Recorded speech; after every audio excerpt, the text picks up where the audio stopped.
says A lengthen, B lengthen, C lengthen. So meaning length of A, B and C all are going to be equal.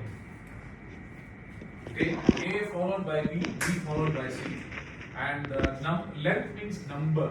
How many times A can be repeated? How many times B can be repeated? How many times C can be repeated? Okay, the number of A's, B's and C's are equal. Okay, the number of A's, B's and C's are equal. Okay, so now the question clearly says, show that the following languages are not regular. So meaning all these languages are not regular. You have to just show that they are not regular using complete number. You are not asked to find out whether these languages are regular or not. Okay, it clearly says show that the following languages are not regular using complete number. Okay, all right.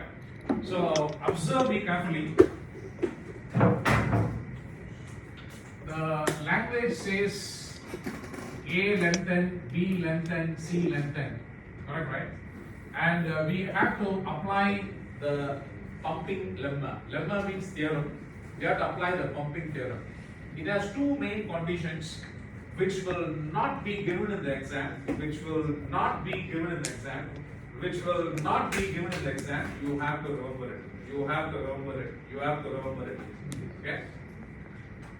Length of xy is less than or equal to 0. Sorry, less than or equal to p. Okay? Some books will say length of xy is less than or equal to n. Doesn't matter whether we use n or p. Okay?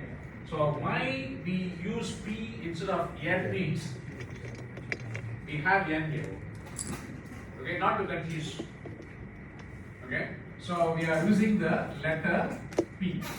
So what P stands for? P stands for pumping length, or we can also say the number of states that a machine will have. Okay, number of states, that the number of circles the machine will have. Okay, and the next condition is length of y must be greater than 0. So what this means is y cannot be equal to 0. So when we say these two conditions, what this means is, if we take a string in this language, that string can be divided in terms of x, y, z. Okay? So I am going to write that now. I am going to take a string from this language.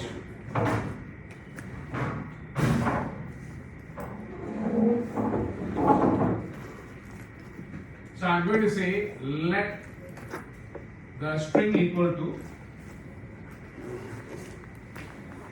A length P, B length P, C length P. Why I am taking a different letter here means I am taking means one. Means always singular. Okay? Yeah. So I am taking one string from this language. Okay?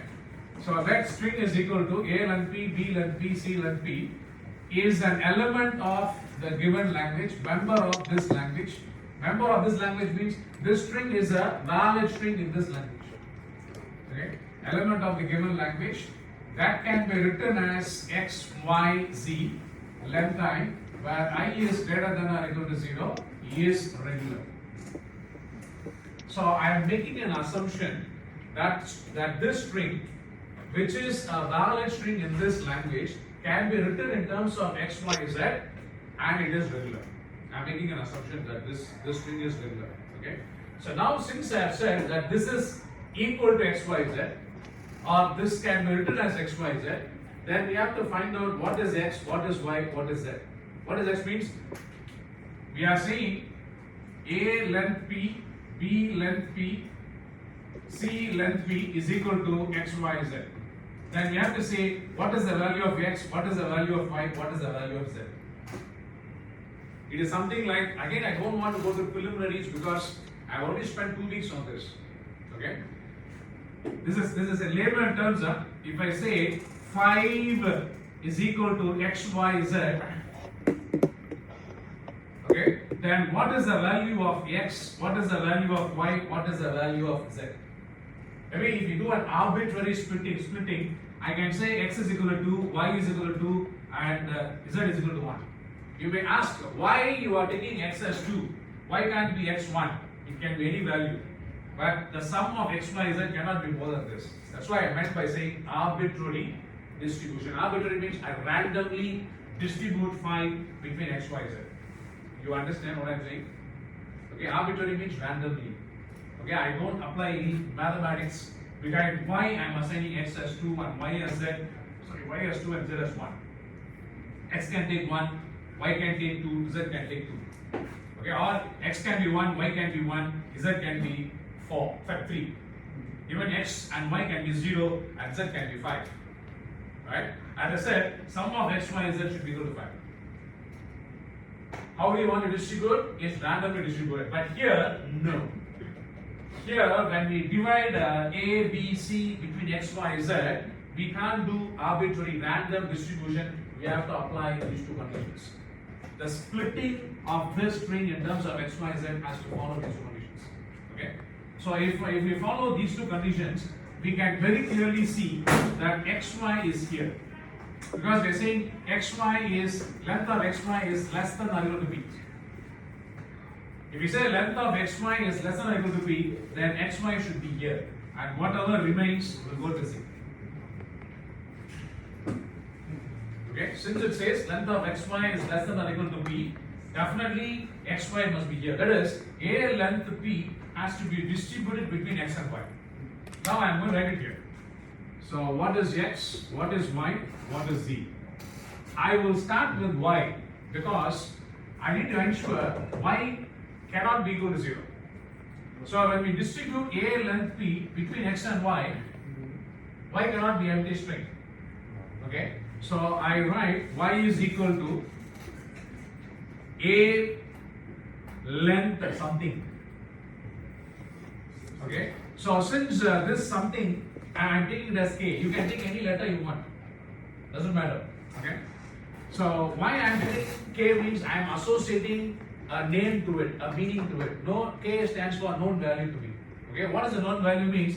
K cannot be equal to 0. If k is 0, this will become empty string. This condition says y cannot be empty, right? So k has to be greater than 0. Greater than 0 means minimum it has to take a value 1. And maximum, don't forget earlier I said 5, right? Layman example. Sum of x, y, z has to be 5. So here, sum of x, y should be equal to p. Okay, sum of x, y should be equal to p. So k has to be less than or equal to p. Maximum value k can take is p. And minimum value k can take is 1. Okay. So that's why I say k takes a known value, not unknown value. Okay. That's why I put k. You can put any letter you want. Okay. So whatever remains will be given to x. So x will be a length p minus k. Okay. I'm splitting p between x and y. So for example, if you take p is equal to 5, you are splitting a length 5 between x and y. If y is 1, length 1, x will be length 4. Correct, right? If y is p is 5 means k is 1 means 5 minus 1 is 4. When k is 1. When k is 2, 5 minus 2 will be 3. 3 plus 2 will be 5. Okay, very simple arithmetic. Okay. Whatever remains, you just give it to assign to z. Because if you observe, this bumping theorem does not talk about z. Okay, there is no condition for z. Okay, there is only condition for x and y together and y separately. Okay, so whatever remains we assign to z. That will be b length p, c length p. So now what we have to do? We have to pump y. We have already taken this string to be equal to x, y, z. Okay, so pump y means we simply write x, y, y, z. So when we write x, y, y, z, it is understood that we are pumping y one time. That is, we are repeating y one time. Okay, we are repeating y one time. So x is a length p minus k. Y is a length k. Y one more time. A length k. Then z is b length p, c length p. So this can be written as a length p minus k plus k plus k plus k, b length p, c length p. This can be written as minus k plus k will get cancelled. A length p plus k, b length p, c length p. If you observe, your string is A length p, b length p, c length p. Meaning length of A, B and C must be always equal. But here you are getting A is length P plus K, B length P, C length P. Meaning you will have more A's than B and C. You will have more A's than B and C.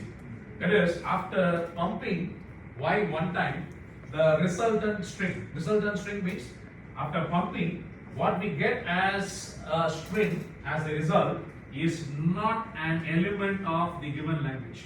It's not a member of this language. Okay, after pumping Y one time, we find that the string that we get as a result is not a member, is not a valid string in this language.